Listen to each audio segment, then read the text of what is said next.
Donc le tube de Pitot, c'est un exercice qui est très facile, sauf qu'il faut bien voir comment sont les vitesses et comment sont les vitesses.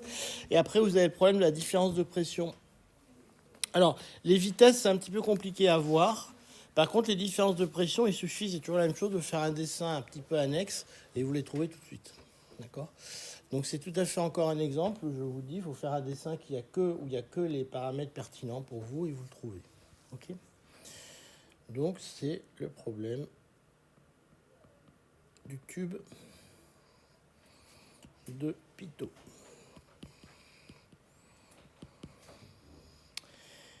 Alors, le tube de Pitot, donc, c'est difficile pour moi de le reproduire parce que c'est quand même un truc assez compliqué à dessiner. Donc, je vais essayer de le dessiner, mais c'est pas garanti. Donc, vous avez un truc qui est comme ça.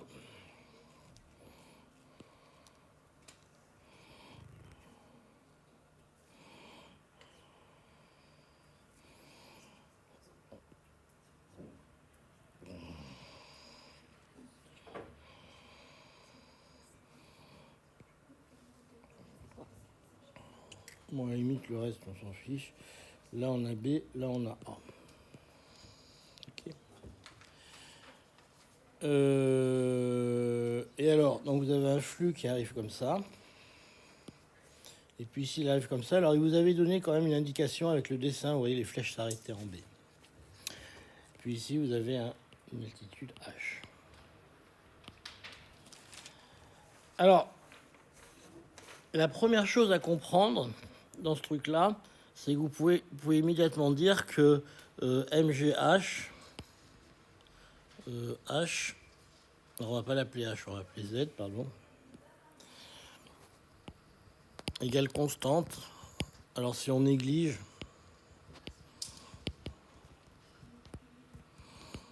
ZA moins ZB.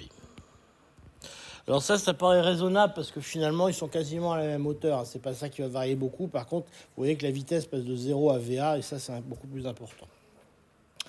Donc ce qui va nous rester finalement, c'est que VA, 1 demi de VB au carré plus PB au carré est égal à 1 demi de VA au carré plus PA au carré.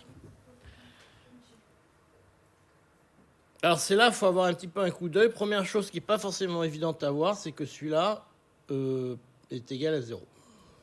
Ça c'est facile parce que le tube il arrive au bout et puis là il a arrêté, donc le flux s'arrête là. D'accord. Alors que PA non, parce que PA il passe juste au-dessus du trou, donc ça va.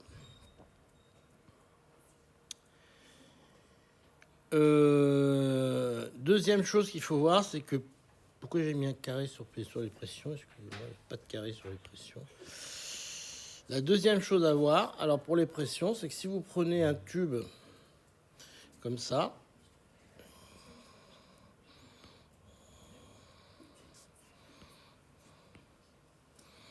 avec ici une préférence de présence H. Alors si vous voulez, je peux vous le décomposer, hein. Mais si on appelle ici cette hauteur, on appelle ça ici la pression à une hauteur C, si vous voulez. On a PC qui est égal à P, on va l'appeler P ici D par exemple, c'est égal à PD plus ρ G H. D'accord? Parce que ici, il faut bien voir que dans un fluide statique, on dit bien statique, les deux pressions ici sont les mêmes parce que ça dépend que de la hauteur dans le liquide. D'accord? Donc les deux pressions ici sont les mêmes parce qu'on est à la même hauteur dans le liquide. Donc vous avez PC qui est des deux côtés égal à PD plus ρGH. D'accord? Et donc vous avez de façon évidente, vous avez, ce qu'on vous demandait, c'est PA moins PB, donc c'est PD moins PC qui est égal à ρGH. Alors ça, c'est pareil. Si vous avez ce tube, en général, vous le voyez, d'accord. Dans le dessin total, vous ne le voyez pas parce que vous avez du mal à visualiser le tube et puis où les pressions sont en surface, etc. Donc il ne faut pas oublier de détacher le dessin pour voir ce qu'il en est. Bon, vous remettez tout ça ensemble et vous allez trouver tout bêtement que ici vous avez 1 demi de VA carré est égal à rho GH. D'accord?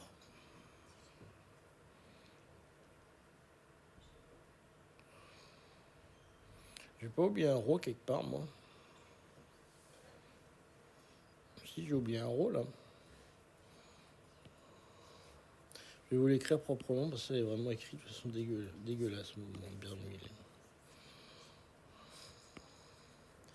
Je vais vous l'écrire plus proprement.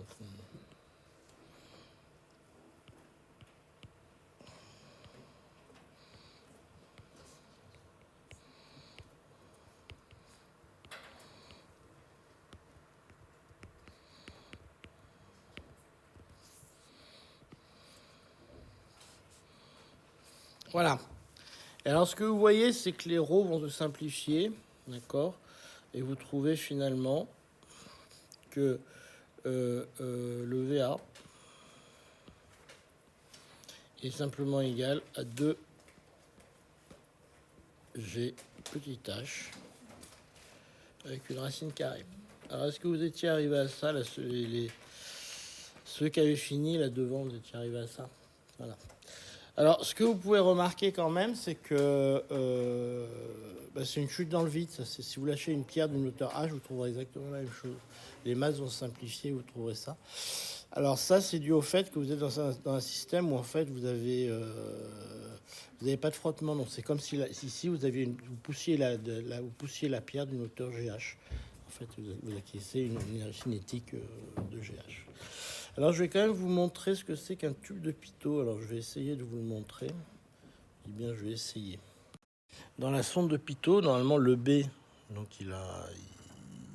lui, il a V égale 0, donc ça, c'est normal.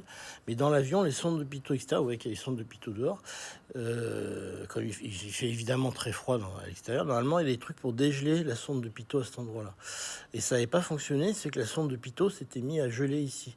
Et vous voyez que si c'est gelé ici, du coup, pour l'avion, vous avez ici VA égale 0, VB égale 0. D'accord? Donc la delta H se met égale à 0. Et donc pour le détecteur, l'avion est à l'arrêt. D'accord? Et donc ça avait fait complètement merder les commandes. Et les commandes de vitesse mettaient que l'avion était arrêté. Ce qui évidemment est complètement idiot, quoi. Et en plus, quand vous êtes dans le noir, vous n'avez aucun repère. Vous ne savez pas si ça monte, ça descend, vous ne savez rien. Et donc, en fait, les pilotes avaient essayé de faire monter l'avion alors que l'avion était... Et en fait, l'avion s'est mis comme ça, il a décroché et il est tombé comme une pierre dans la mer, quoi. Et voilà. Donc, c'était un défaut des sondes de pitot qui était ici. Simplement. Alors après, ils ont pris des mesures pour les faire dégeler, enfin des trucs comme ça. Mais c'est un truc qui est encore utilisé, hein, vous voyez, parce que l'intérêt, c'est que c'est un truc qui est complètement mécanique.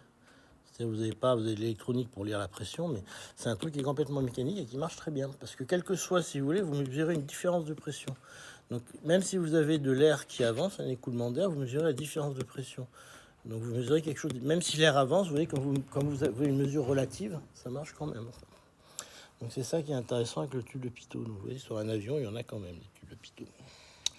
Alors, dernier exercice qu'on va faire, c'est alors que je reprenne mes esprits. Ouais. Comment ils montrent quoi attendez, parce que moi j'ai juste le papier, ils disent qu'il faut faire quoi? Il faut aller voir sur le site, c'est ça que vous me dites? Vous avez tout à fait raison. Parce que là où je... Parce que ici, c'est un rho prime. Parce que j'ai aucune raison que le fluide soit le même dans le tube en U à l'extérieur. C'est même pas le même d'ailleurs. Donc vous avez complètement raison. Excusez-moi, c'est vous qui avez complètement raison. C'est mieux comme ça.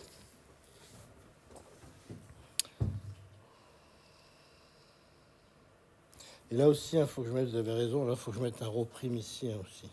Mettez les rho prime, n'oubliez pas que c'est pas la même fluidité. Là, c'est la densité de ce truc-là, c'est rho prime, et la densité de l'air, c'est pas la même.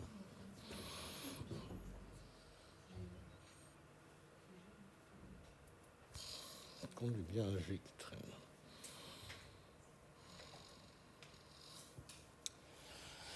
Bon, alors ce qui nous reste, c'est un problème alors assez merdique, ce qu'on appelle la cavitation.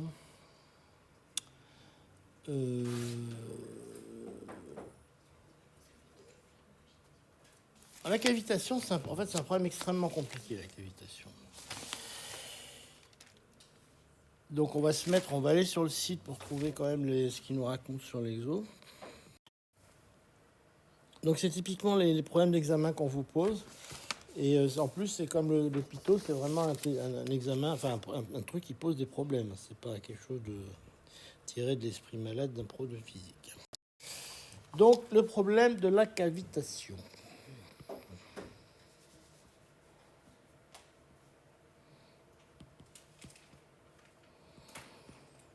Donc la première partie, elle est extrêmement simple. C'est un truc comme ça qui descend. Bon, je suis un tuyau qui descend n'importe comment, en fait, on s'en fout un peu. Jusqu'à un point B. Et le point B, évidemment, derrière, il y a des turbines. Et là, il y a un truc. Alors ça, c'est la montagne, en fait. C'est une sorte de barrage, si vous voulez. Alors, si vous habitez, je sais pas dans la Drôme, mais par chez moi, il y en a plein. Quand vous regardez la montagne, on voit des tas de ce qu'on appelle les conduites forcées. On voyait plein qui descendent de la montagne.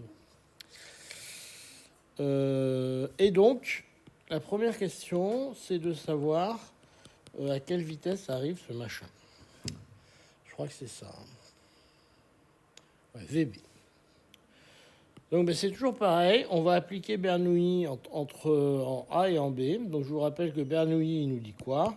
Il nous dit que 1 demi de ρ VB au carré plus PB au carré plus ρg ZB est égal à 1 demi de ρ VA au carré plus PA au carré plus 1 demi, non, plus ρg ZA est égal à rien du tout, puisque j'ai déjà écrit l'égalité. Donc, ce qu'il faut se rappeler là, c'est que le théorème de Bernoulli s'applique le long d'une ligne de fluide, mais elle s'applique en un point. D'accord? Tout ce que vous dit Bernoulli, c'est que cette quantité va être la même en n'importe quel point du fluide, pas de la ligne de fluide. D'accord? Ce qu'elle vaut dans l'absolu, on n'en sait rien, mais ce n'est pas très important. Par contre, il faut bien l'écrire en un point de la ligne de fluide. Et elle est égale en n'importe quel autre point de la ligne de fluide. Okay? Alors, chose importante qu'on a déjà vue la dernière fois, quand l'eau est crachée à la température ambiante, elle est crachée à une pression P0. Et évidemment, là-haut, elle est aussi émise, elle est aussi à une pression P0 puisqu'elle est dans le réservoir. Alors, si on avait si on avait une canalisation qui était fermée au bout, elle ne serait pas à la pression P0. Par contre, elle serait à une vitesse nulle. Donc c'est pour ça qu'on peut voir les choses de la façon suivante. Si la canalisation était fermée, on aurait VB qui est égal à 0, mais on aurait PB qui est égal à ρ G grand H. D'accord? Vous prendrez une notation vous-même. Et par contre, c'est une canalisation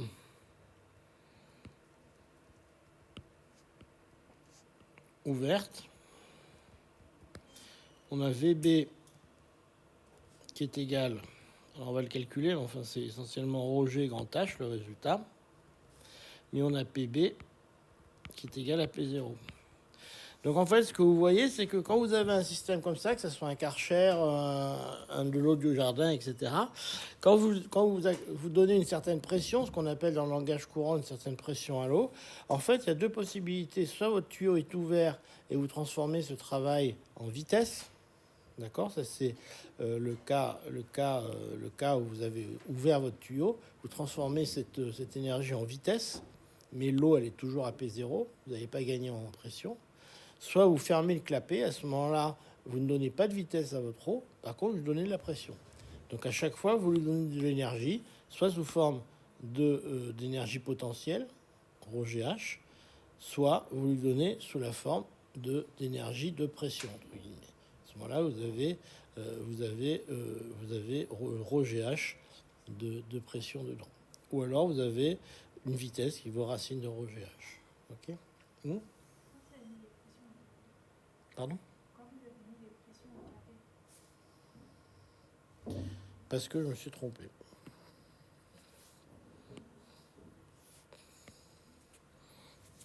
Voilà. Ok, donc ça c'était un petite explication sur pourquoi en fait les gens sont toujours surpris quand on prend un robinet qui crache dans l'air. En fait, la pression est bien à P0. D'accord? Si on voulait qu'elle soit pas à P0, il faudrait fermer le clapet. Et là, l'énergie potentielle qui est en haut se transformait bien en énergie de pression et pas en vitesse. Donc, qu'est-ce qu'on peut dire encore? Ben, pas grand-chose. Donc, vous obtenez, pour votre équation, vous obtenez simplement 1 demi de rho VB carré plus rho G. Alors, ZB, on va dire aussi que c'est égal à 0. Hein. Par construction sur le dessin, c'est égal à 0. Donc, celle-là, on va l'enlever. Est égal à 1 demi de rho VA carré plus rho GH. D'accord? Alors les rho simplifient, hein, vous le voyez immédiatement. C'est comme en mécanique du point, ça ne dépend plus de la masse. Et vous obtenez que VB est égal à VA carré plus 2 GH avec une racine carrée.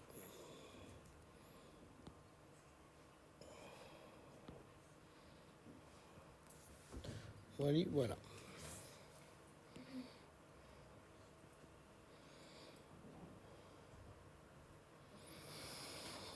Et je crois ne pas m'être trompé. D'accord, c'est bon, tout le monde arrive à ce résultat. Alors, on peut faire une approximation quand même. Si vous êtes dans le cas où, je ne sais plus s'il me donne des...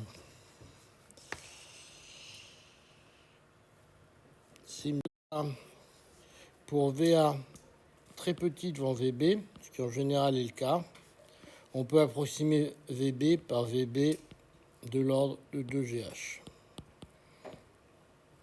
Ça, c'est notre approximation.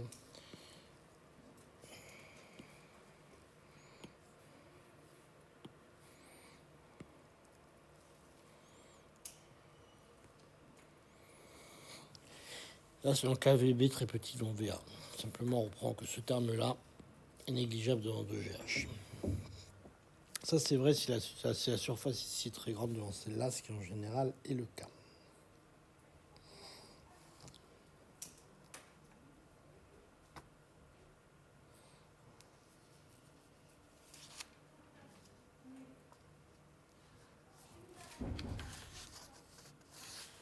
Alors maintenant, on vous demande quel est le débit. Alors le débit, c'est facile, hein, il y a une définition du débit.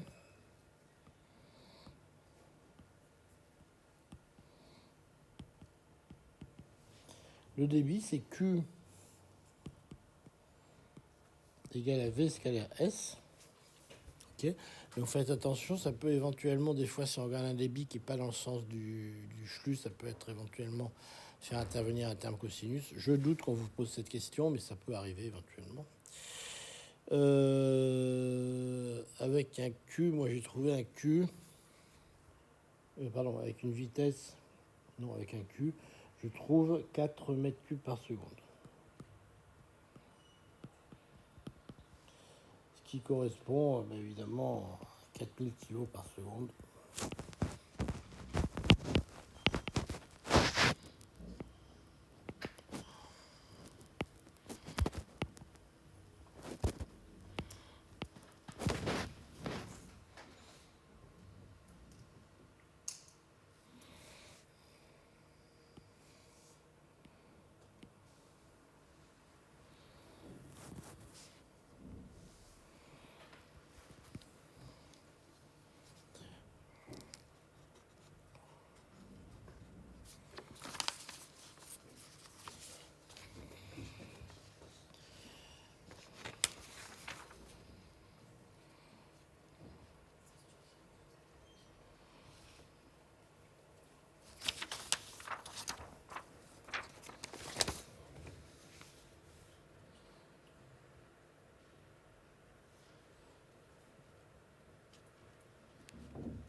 Bien. Donc maintenant, on vous demande la pression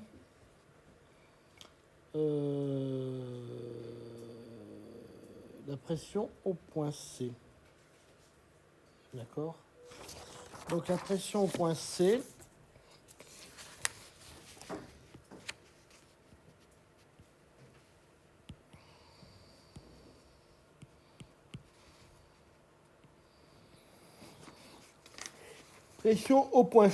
Donc on écrit simplement Bernoulli. Hein. Notre ami c'est Bernoulli. Hop. Donc la pression au point C plus 1,5 de rho ZC. Alors je fais comment moi dedans?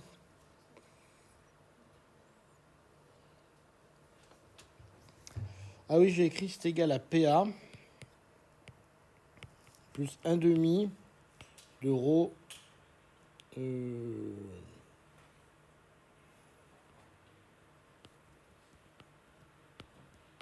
GZA. C'est vrai ça ou pas?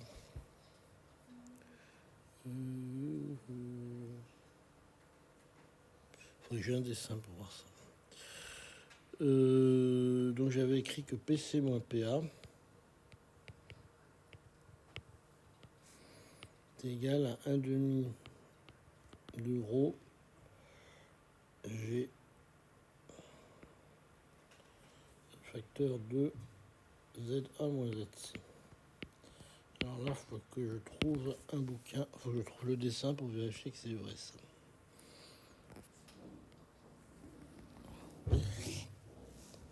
C'est bon, j'ai recopié, je vais vérifier que c'est vrai quand même.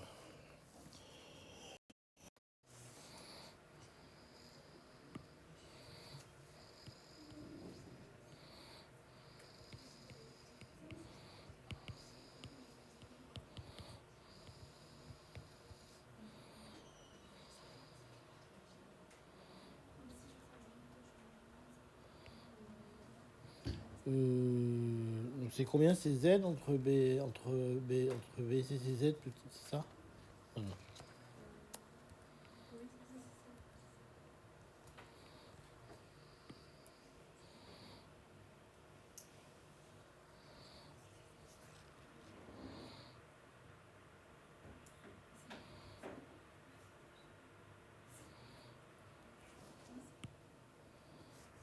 Il n'y a pas de 1,5.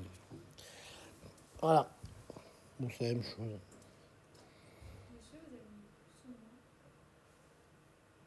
Mais c'est un plus, vous montez, donc la pression elle augmente. Dans un sens, elle augmente. Quand je pars d'en bas, elle augmente. Quand je pars d'en haut, elle diminue.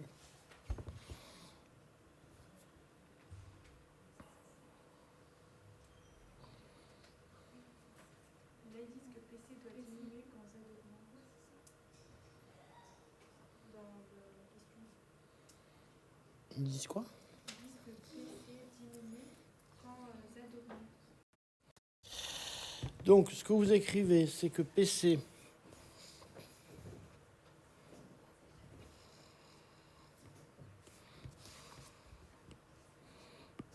conditions de cavitation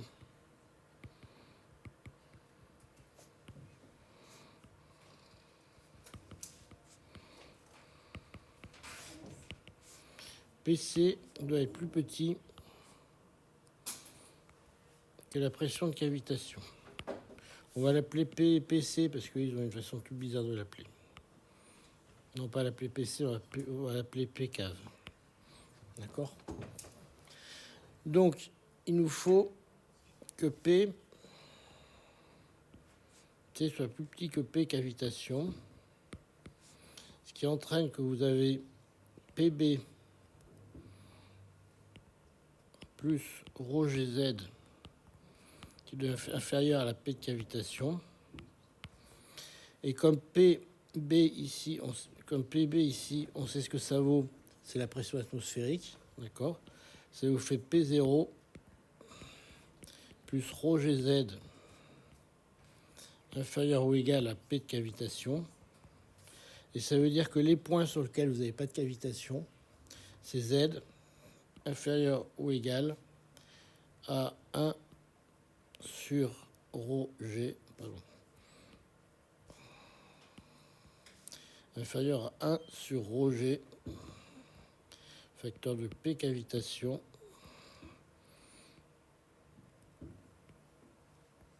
moins P0.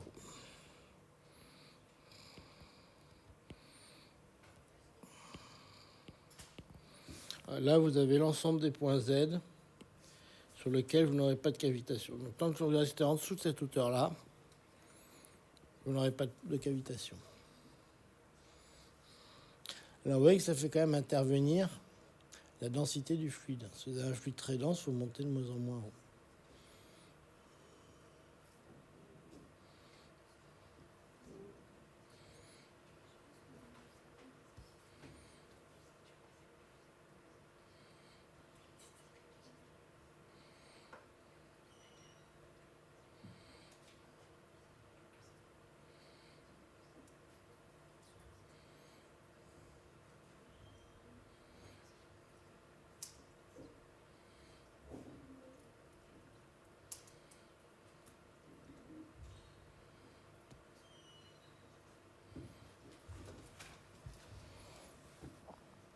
Bon, alors maintenant, donc ça c'était sur une distance donnée de combien vous pouvez remonter dans votre canalisation sans que ça cavite.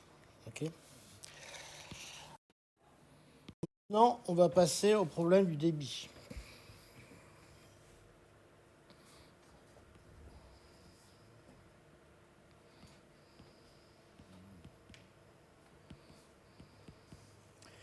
Donc le problème du débit, on sait que V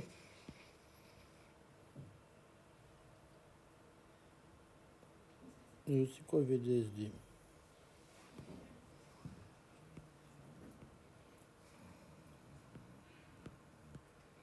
Ça veut dire que si vous avez un gros diamètre ou un petit diamètre, vous avez le même, le débit doit se conserver.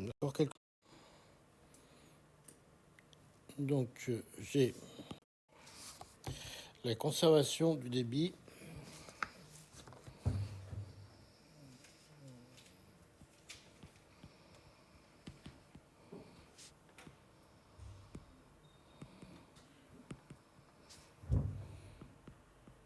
V grand D, S grand D est égal à V petit d fois S petit d. Ok, ça c'est clair. Maintenant, j'ai aussi ce qui se passe au niveau de VE. Et en fait, je vais écrire Bernoulli tout le long de mon cycle jusqu'à la fin. Okay, donc ça me donne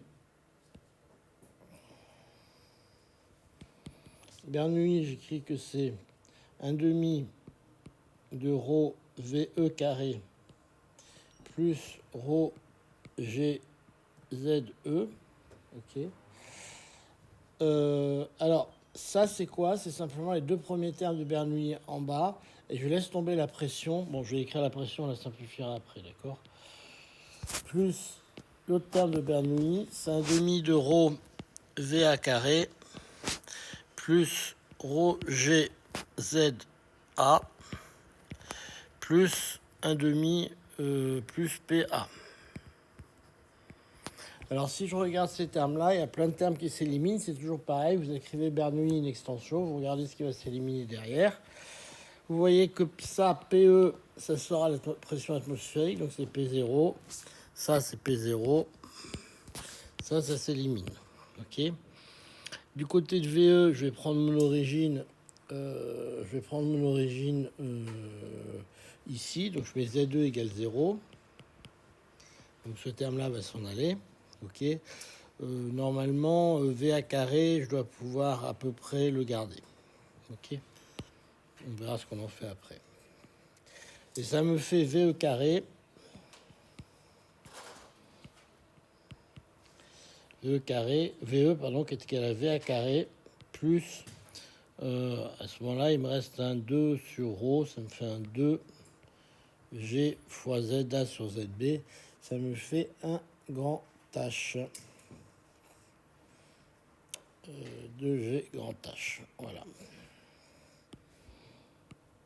C'est exactement ce qu'on avait trouvé avant. Il n'y a pas de secret. D'accord.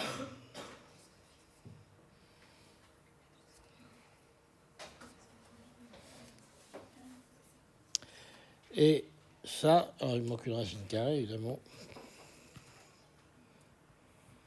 Et ça, c'est de l'ordre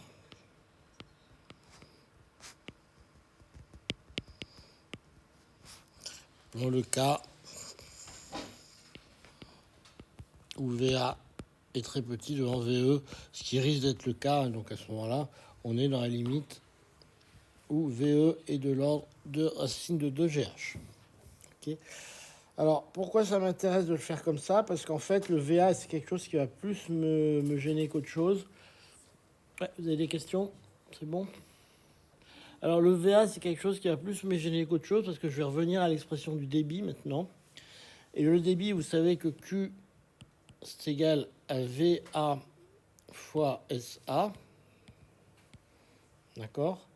Donc, c'est égal à 2GH. Non, pardon, c'est VE, excusez-moi. C'est égal à VE fois SE. Bon, c'est aussi VA fois SA, mais c'est pas très intéressant.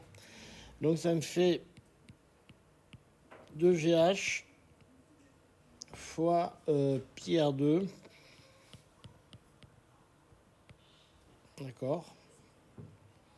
Et je trouve à peu près 1 mètre cube par seconde. Et je compte sur ceux qui l'ont fait pour me dire si je me suis planté.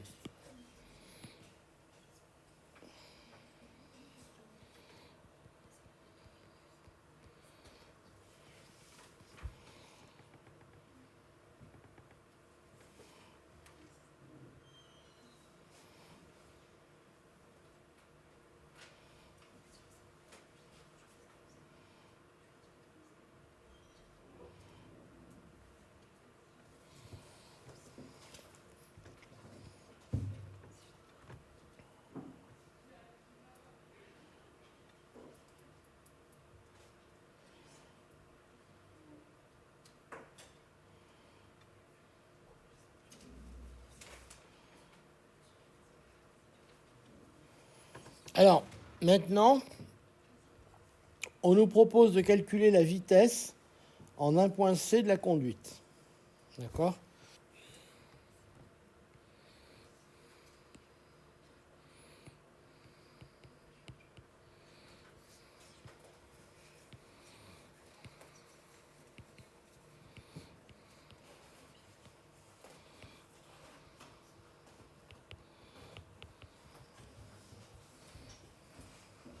La vitesse en un point C de la conduite, vous pouvez écrire que le débit, c'est VC fois SC. Ça, c'est toujours vrai, d'accord? Mais c'est aussi toujours égal à VE fois SE. C'est ce qu'on vient de calculer. Et ça, c'est toujours vrai. Donc, c'est égal à 2GH fois pi RE au carré. D'accord? Ça, c'est toujours vrai. Mais ça, c'est aussi égal à VC fois pi RC au carré. Ok?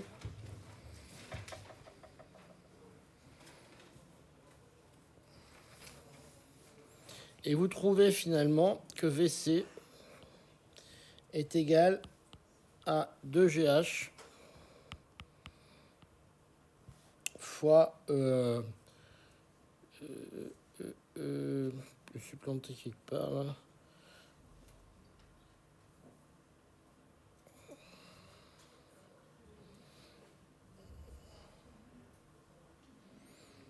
Fois RE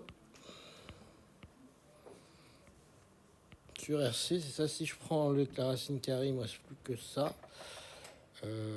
Non, il me reste un carré ici. Et je trouve 1,4 mm par seconde.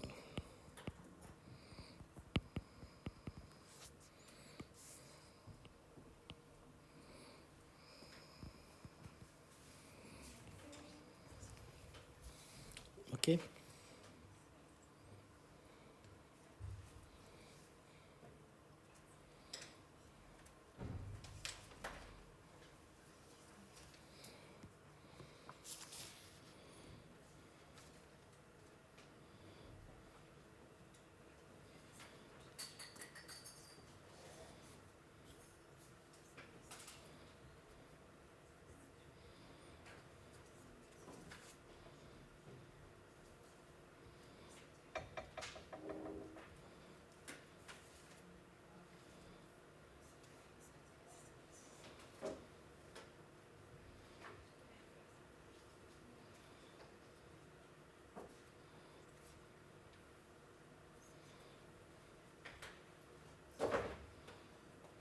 Alors, dernier point, avant que vous partiez, c'est le calcul de PC. D'accord? C'est celui-là qui nous intéresse finalement.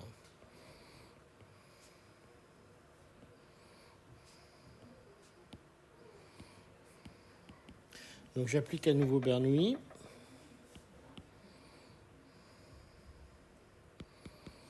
Et j'obtiens simplement que PC plus 1 demi de rho VC carré plus Roger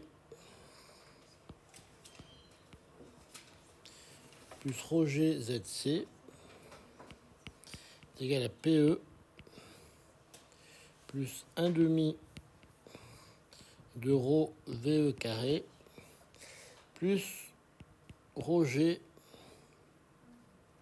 ZE. Alors, si je regarde bien ces différents termes, j'en ai déjà un qui vaut 0, c'est celui-là, parce que ZE est égal à 0. Ça vaut P0. C'est PE qui vaut P0, c'est PE qui vaut P0.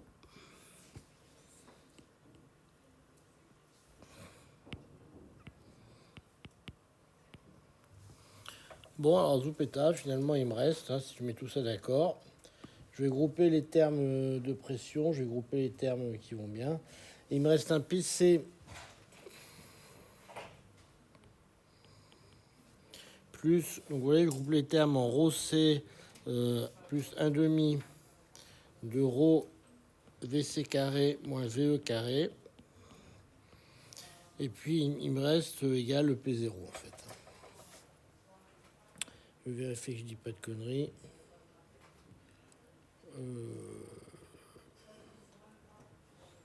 Alors, est-ce que j'ai fait correctement ça?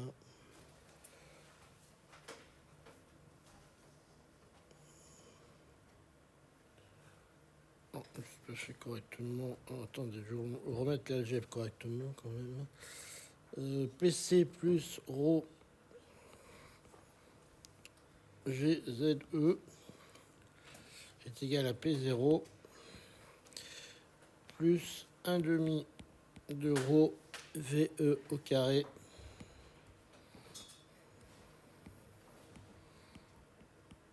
VC au carré. Et une fois que vous avez mis tout ça ensemble, que ça va bien, que vous avez mis tous les trucs qui vont bien, vous trouvez alors un truc qui va faire appel à la relation précédente. Vous trouvez que PC est égal à P0 moins rho GZE.